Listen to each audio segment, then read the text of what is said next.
O que a Bíblia tem a nos dizer especificamente sobre Israel e Jerusalém nos últimos dias? Antes de nós falarmos sobre Israel e Jerusalém, você cristão deve saber o porquê a Bíblia é a palavra de Deus. Muitos cristãos, quando são perguntados o porquê creem na Bíblia, eles simplesmente não sabem responder. Eles dizem, porque eu tenho fé na Bíblia. Mas fé por fé, os muçulmanos também têm fé no Alcorão. Os budistas também têm fé nos escritos de Buda. Então, qual a diferença da Bíblia para os outros livros sagrados de outras religiões? Você já parou para pensar nesse assunto? A resposta é muito simples. Uma palavra chamada profecia, a profecia bíblica. A profecia é a revelação do futuro no tempo presente. A Bíblia é o único livro sagrado que contém a profecia. O Alcorão dos muçulmanos, o livro sagrado do Islã, não contém nenhuma profecia. Os escritos de Buda não contêm nenhuma profecia. Os escritos de Confúcio, Vedas hindus, não contêm nenhuma profecia. A Bíblia é o único livro, a única religião do mundo que tem a revelação do tempo futuro no tempo presente. Só Deus pode revelar o futuro no tempo presente. Por isso, a Bíblia definitivamente é a palavra de Deus. Se você for estudar um pouquinho mais a fundo, você vai verificar que 28% da Bíblia é profecia. Muitos cristãos, eu já falei isso em outro vídeo, dizem que não gostam de profecia. Então, eles provavelmente não gostam de quase 1/3 da Bíblia, pois 28% da Bíblia é profecia. A profecia é a coluna vertebral da Bíblia, é o alicerce da Bíblia. O próprio Senhor revelou isso em Isaías 46. Vamos ler o texto. Lembrai-vos das coisas passadas, desde a antiguidade, que eu sou Deus e não há outro Deus, não há outro semelhante a mim, que anuncio o fim desde o princípio, e desde a antiguidade as coisas que ainda não sucederam. Que digo, o meu conselho será firme e farei toda a minha vontade. Veja que o texto de Isaías é muito claro que Deus ele anuncia o fim desde o princípio. Desde a antiguidade ele anuncia as coisas que ainda não aconteceram. Isso chama-se profecia bíblica. Isaías 48 também vai confirmar dizendo assim: Por isso te anunciei desde então, e te fiz ouvir antes que acontecesse, para que não dissesses, o meu ídolo fez estas coisas, e a minha imagem de escultura e a minha imagem de fundição as mandou. Veja que o texto de Isaías 48 diz que Deus fez ouvir as coisas antes que acontecesse. A revelação do futuro no tempo presente é a profecia. Deus, o único ser onisciente e onipresente, é que sabe o futuro antes de ele suceder. Isaías 42 também vai dizer assim: Eis que as primeiras coisas já se cumpriram, e as novas eu vos anuncio, e antes que venham à luz, vô-las faço ouvir. Deus diz que anuncia as coisas antes que elas aconteçam, antes que elas venham à luz, Ele já nos faz ouvir através da sua palavra. Por isso, quando alguém lhe perguntar o porquê você crê na veracidade da Bíblia, na inspiração divina da Bíblia, simplesmente diga: eu creio na religião cristã como a única e verdadeira por uma palavra chamada profecia. Você sabe que Israel está localizado geograficamente e politicamente no centro do planeta Terra. Jerusalém é o coração de Israel. Jerusalém e Israel sempre estiveram no centro dos grandes conflitos mundiais. A própria Bíblia nos diz que Israel está localizado no centro da terra. Leia comigo. A fim de tomar o despojo para arrebatar a presa, e tomar a tua mão contra as terras desertas que agora se acham habitadas, e contra o povo que se congregou dentre as nações, o qual adquiriu gado e bens, e habita no meio da terra. Veja que o texto de Ezequiel está falando sobre Israel, o povo que foi espalhado pelas nações e novamente se congregou. E a Bíblia diz em Ezequiel que ele habita no meio da terra. Israel e Jerusalém estão localizados geograficamente, politicamente e espiritualmente no centro do planeta Terra. Por isto, é exatamente são o centro dos conflitos mundiais. Atualmente, o número de judeus no mundo está em torno de 14 milhões de pessoas. Cerca de 6 milhões residem em Israel. O restante está espalhado por diversos países do mundo, e os principais são Estados Unidos, França, Alemanha e Rússia. A população de Israel representa 0,2% da população mundial.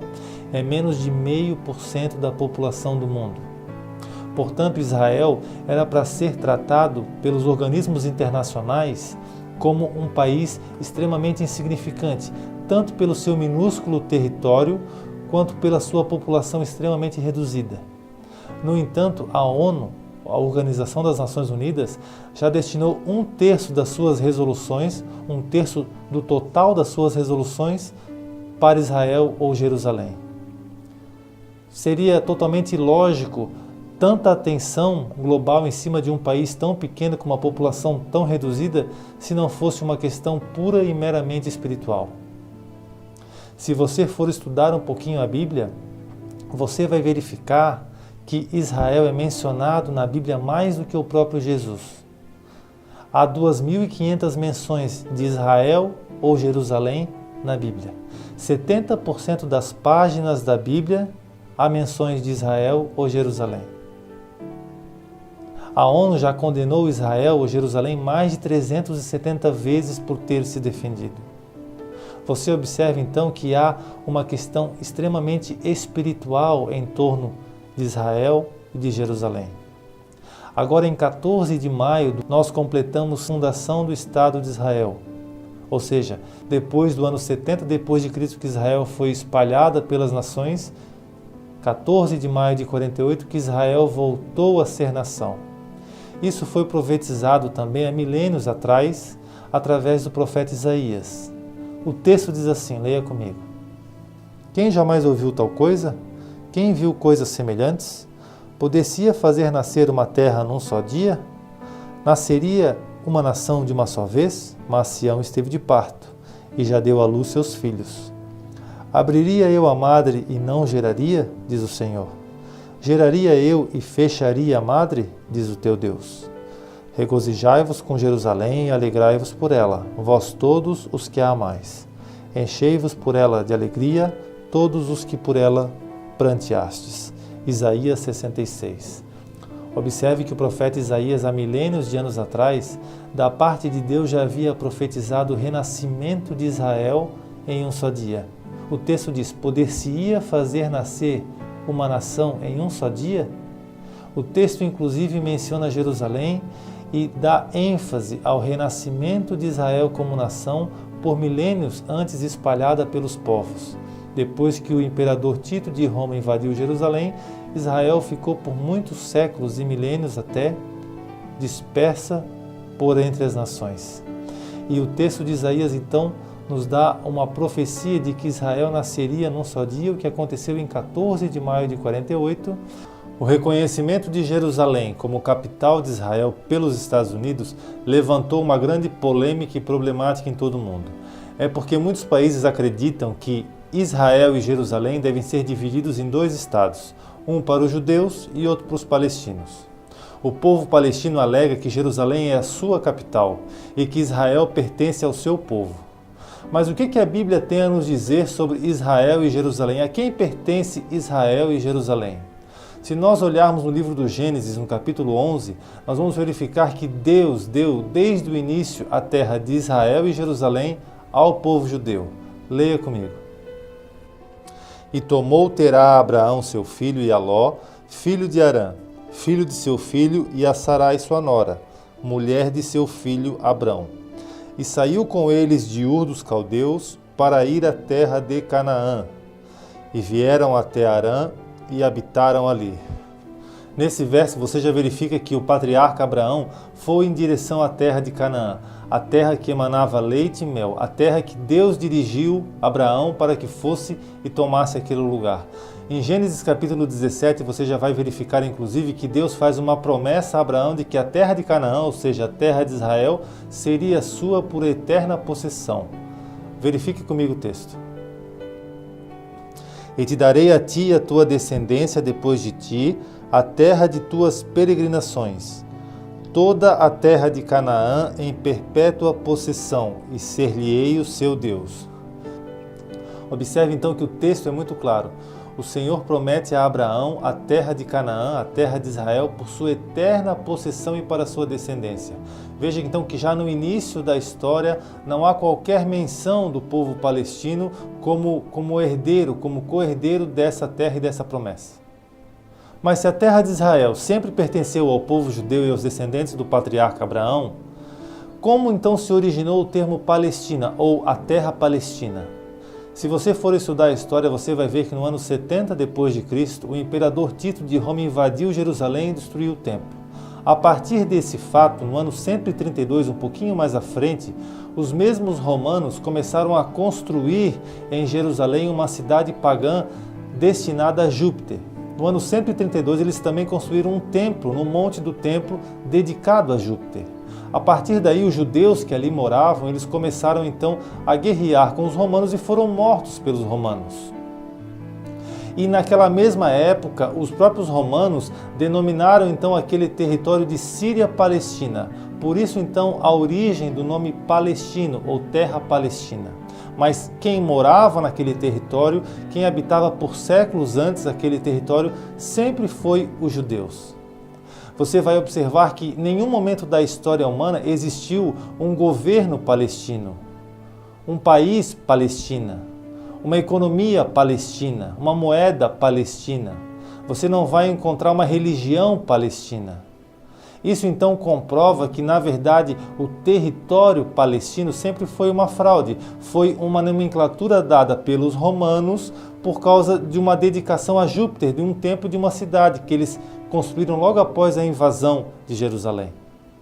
Mas se não há um território palestino, uma terra chamada Palestina, como nós já vimos, isso foi uma invenção dos romanos no ano 132 depois de Cristo, que chamaram aquele lugar de Jerusalém de Síria-Palestina, porque anteriormente essa terra sempre foi habitada por judeus e descendentes de Abraão. Qual é a origem também do povo palestino?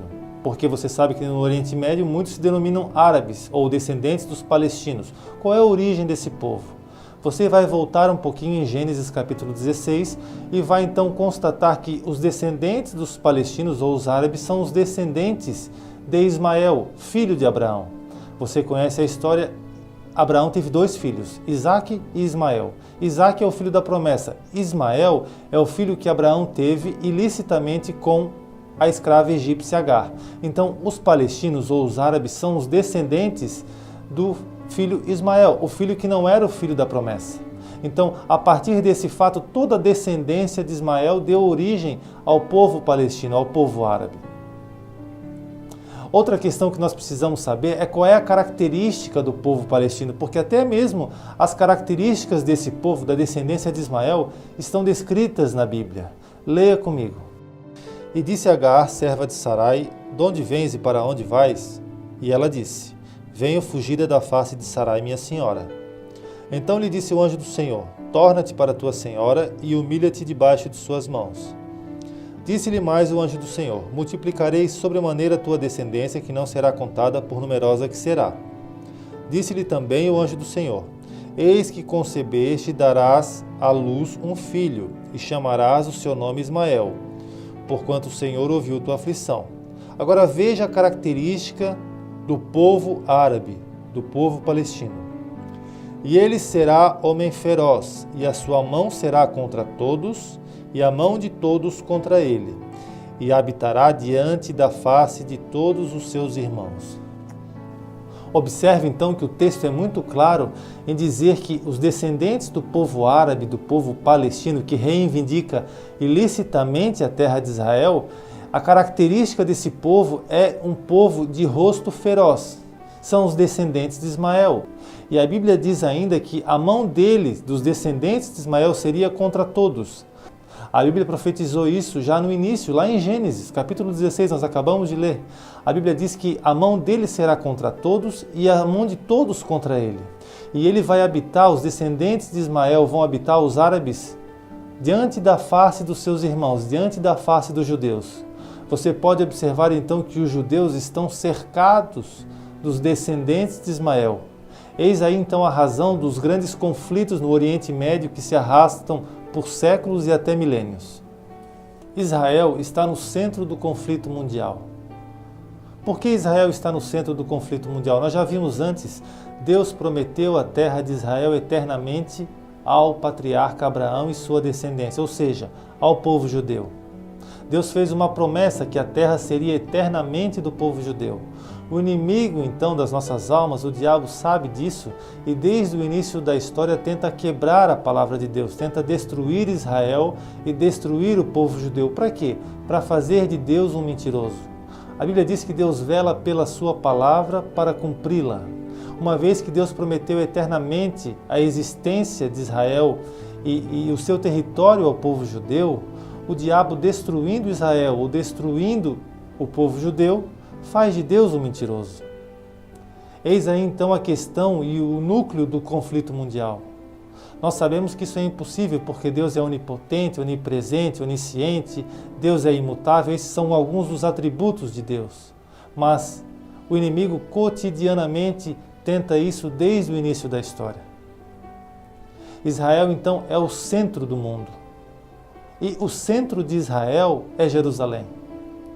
Jerusalém foi disputada por todos os grandes povos e nações da terra. Os babilônicos, os medo-persas, os gregos, os romanos, os assírios, os egípcios, todos tentaram na história reconquistar e possuir Jerusalém. Só Jerusalém especificamente é mencionada mais de 800 vezes na Bíblia, são 801 vezes na Bíblia. Você sabe quantas vezes Jerusalém é mencionado no livro sagrado dos muçulmanos? Nenhuma, zero. Você sabe quantas vezes Jerusalém é mencionada nos outros escritos de outras religiões? Nenhuma. Mas os descendentes, os muçulmanos, os palestinos, os árabes, reivindicam Israel como seu território. Mas no seu livro sagrado não existe uma sequer menção de Jerusalém. Você veja então a grande mentira mundial e que a mídia patrocina e fomenta. Você sabe que Jerusalém é a cidade do rei Davi. Davi fundou Jerusalém há mais de 3.000 anos atrás. A Bíblia chama mais de 40 vezes Jerusalém como a cidade do rei Davi.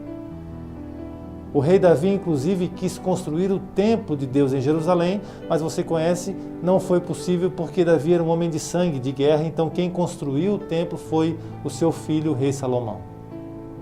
Israel está no centro do mundo. Jerusalém está no centro de Israel. E no centro de Jerusalém está o Domo da Rocha, que é uma edificação construída no Monte Moriá, onde antes estavam situados os templos que foram construídos para Deus. Esse Domo da Rocha é uma edificação muçulmana, construída pelos muçulmanos.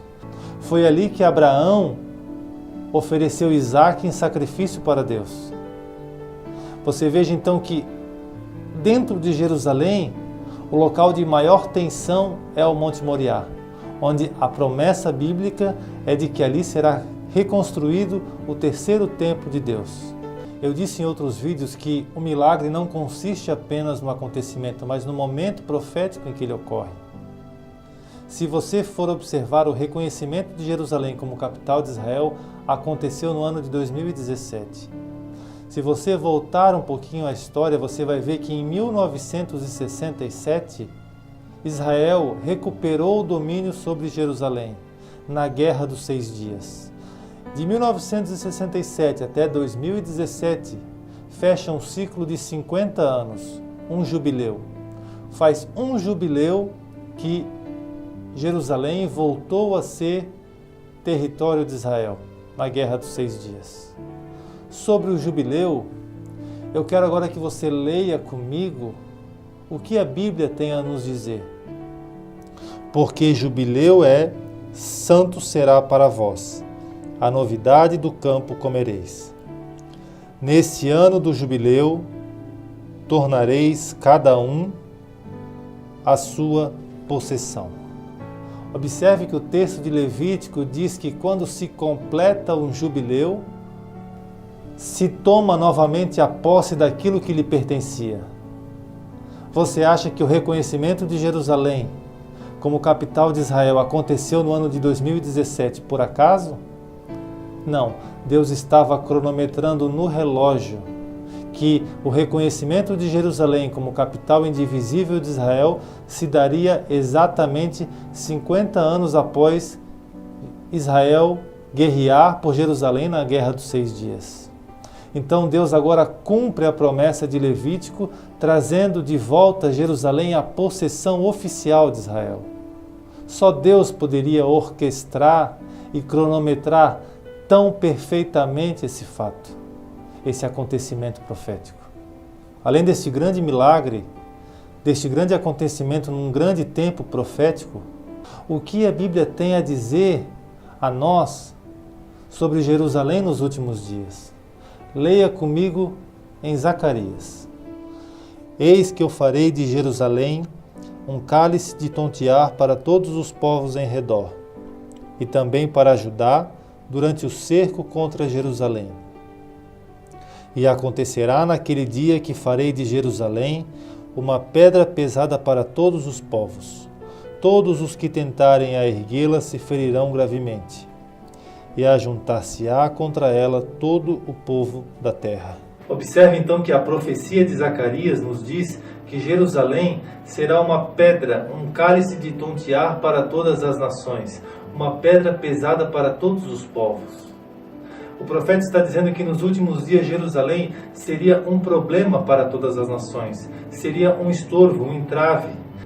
O profeta Joel também falou a respeito de Jerusalém nos últimos dias. Leia comigo. Porque eis que naqueles dias e naquele tempo em que removerei o cativeiro de Judá e de Jerusalém, congregarei todas as nações e as farei descer ao vale de Josafá, e ali com elas entrarei em juízo por causa do meu povo e da minha herança Israel. Veja que Deus diz que Israel é a herança do Senhor, a quem eles espalharam entre as nações e repartiram a minha terra. Já de início você consegue ver que o Senhor abomina quem divide a terra de Israel. E lançaram sorte sobre o meu povo e deram um menino por uma meretriz, e venderam uma menina por vinho para beberem. E também que tendes vós comigo, Tiro e Sidom, e todas as regiões da Filístia, é tal o pago que vós me dais? Pois se me pagais assim, bem depressa vos farei tomar a vossa praga sobre a vossa cabeça. Observe então que o profeta Joel prediz da parte do Senhor que nos últimos dias o próprio Senhor vai congregar todas as nações a descer o vale de Josafá, que ele chama de Vale da Decisão, e vai entrar em juízo contra todas as nações que tentaram dividir a terra de Israel e Jerusalém.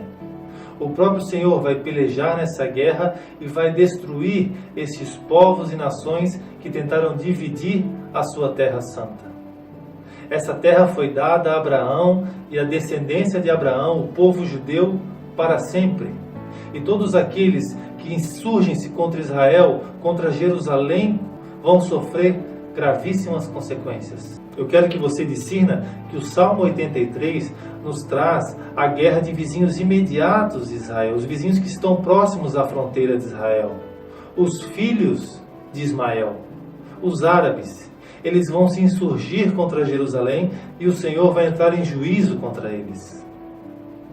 Mas se nós estudarmos um pouquinho mais a Bíblia, nós vamos ver que há outra guerra também que eclodirá em Israel. Está previsto em Ezequiel capítulo 38. Esta guerra não é dos vizinhos imediatos, mas de povos mais distantes que também vão invadir Israel. Esse texto de Ezequiel 38 é tremendo. O Senhor diz através do profeta Ezequiel que nos últimos dias ele vai trazer nações distantes a marcharem contra Israel e contra Jerusalém. Ele diz que a sua fúria vai ser tão grande, tão tremenda, que os peixes que estão no mar vão tremer diante da sua face, que as aves que estão no céu vão tremer diante da sua face, que os montes vão se desfazer. Ele vai aniquilar os exércitos inimigos, ele vai se glorificar em Gog e em Magog, que é a nomenclatura que a Bíblia dá para vários países. Veja você que o Senhor não perdoa quem tenta dividir a terra de Israel. Ele vai matar estas multidões com confusão militar, com fogo e enxofre descendo do céu, com grandes pedras de saraiva, porque o Senhor prometeu eternamente a terra de Israel ao povo judeu. Então, perceba que o reconhecimento de Jerusalém como capital de Israel é o início de um tempo final na história humana.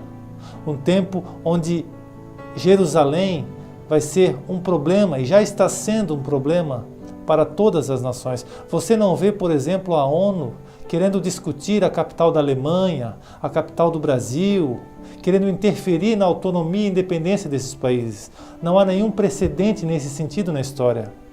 A ONU querendo interferir na capital da França, na capital da Inglaterra.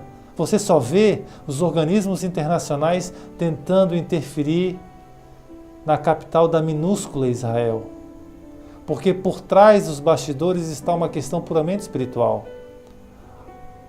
A disputa entre as forças de Deus e as forças demoníacas. A disputa entre o próprio Senhor e o diabo. Exatamente por esse motivo é que você vê séculos e milênios de conflitos no Oriente Médio. Mas o reconhecimento de Jerusalém nos traz uma implicação profética muito tremenda, que os dias finais estão chegando.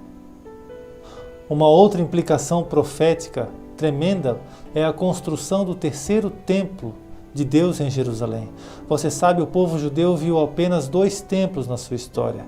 O primeiro templo foi quando Davi comprou um terreno no Monte Moriá do Araúno Jebuseu.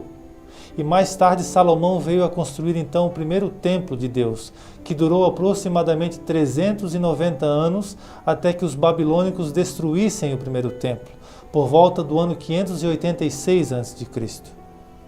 O segundo templo de Deus dos judeus foi construído aproximadamente no ano 534 a.C., logo depois que Israel se livrou do cativeiro na Babilônia.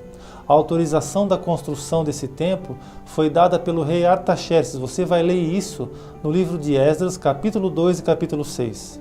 Esse templo permaneceu por mais ou menos 585 anos até ser completamente destruído pelos romanos no ano 70 d.C. A partir disso, quando o segundo templo foi destruído, até os dias de hoje Israel permanece sem um templo para adorar a Deus, para fazer sacrifícios a Deus.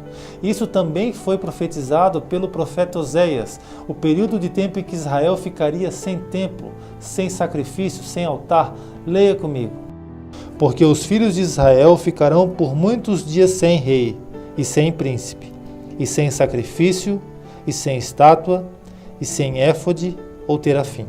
Ainda que mais de 2000 anos tenham se passado, em que Israel e Jerusalém não têm um templo para cultuar a Deus, o profeta Zacarias, no capítulo 1 e capítulo 6, predisse também da parte de Deus que nos últimos dias haveria a reconstrução de um terceiro templo de Deus, um templo onde o próprio Senhor vai governar.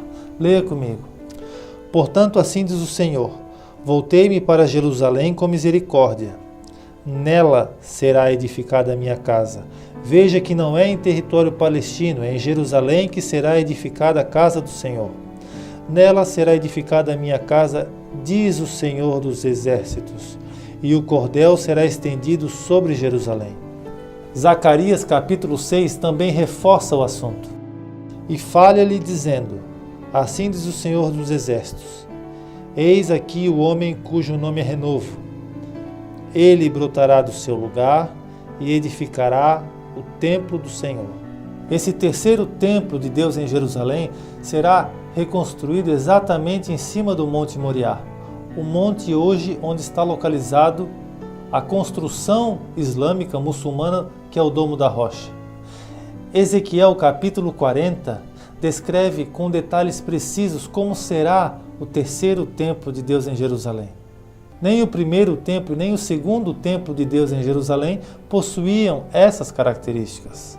Essas descrições detalhadas e específicas se referem à construção do terceiro templo de Deus em Jerusalém. Você vê descrições como o altar, o local para o sacrifício, o local para imolar os animais, as funções dos sacerdotes, as larguras, as medidas. Deus, através do profeta Ezequiel, dá riqueza de detalhes de como será a construção do terceiro templo de Deus em Jerusalém. A respeito do terceiro templo de Deus em Jerusalém, o templo que será reconstruído em Israel, a Bíblia nos diz no livro de Daniel, no capítulo 9, que o próprio anticristo vai se assentar no templo querendo parecer Deus. Leia comigo. E ele firmará, ele o anticristo, uma aliança com muitos por uma semana, um período de 7 anos. E na metade da semana, ou seja, 3 anos e meio, ele fará cessar o sacrifício e a oblação. E sobre as asas das abominações virá o assolador. E isto até a consumação, e o que está determinado será derramado sobre o assolador. A respeito desta mesma passagem do profeta Daniel, no Evangelho de Mateus, capítulo 24, há uma mesma referência, ou seja, o anticristo ocupando o lugar de Deus no templo santo e sagrado em Jerusalém. Quando, pois, virdes que a abominação da desolação de que falou o profeta Daniel está no lugar santo, quem lê entenda. Ou seja, o Senhor está dizendo que a abominação da desolação que é o anticristo estiver assentado no lugar santo, então os que estiverem na Judéia fujam para os montes, e o que estiver sobre o telhado não desça a tirar alguma coisa de sua casa, e o que estiver no campo não volte atrás a buscar as suas vestes. Mas ai das grávidas e das que amamentarem naqueles dias, e orai para que a vossa fuga não aconteça no inverno nem no sábado, porque haverá então grande aflição, como nunca houve desde o princípio do mundo até agora, nem tampouco há de haver. O Evangelho de Mateus então nos diz que quando o anticristo estiver no lugar santo, da mesma maneira que falou o profeta Daniel no Antigo Testamento, então haverá uma perseguição implacável contra os judeus.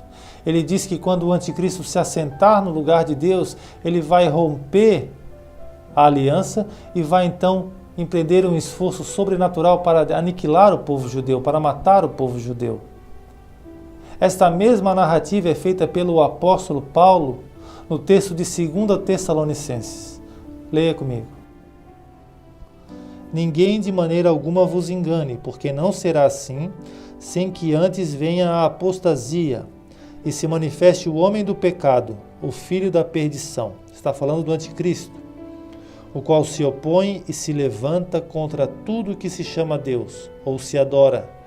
Agora, de sorte que se assentará como Deus, no templo de Deus, querendo parecer Deus. Portanto, o apóstolo Paulo reforça o que já havia sido predito pelo profeta Daniel há milênios de anos atrás. O texto também é reprisado no Evangelho de Mateus, que o anticristo vai se assentar no templo de Deus, querendo parecer Deus, exigindo adoração aos judeus como se ele fosse o próprio Deus.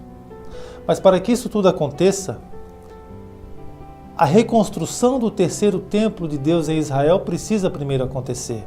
Observe que o anticristo vai se assentar no templo de Deus na metade do período tribulacional.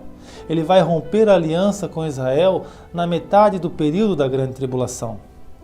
Se Jerusalém já está sendo reconhecida como capital de Israel e todas as nações ao redor têm se colocado contra esse fato, só podemos chegar a uma única conclusão. O fim dos tempos está diante de nós. Os últimos dias são esses que nós estamos vivendo. Você precisa enxergar a profecia como ela é. Você precisa discernir a profecia. Nós estamos vivendo os últimos dias na Terra. Você precisa discernir para que você não seja apanhado de surpresa. Diante de todos esses fatos e acontecimentos proféticos que a Bíblia nos mostra de Gênesis a Apocalipse, uma única conclusão é inevitável: o Senhor Jesus está voltando.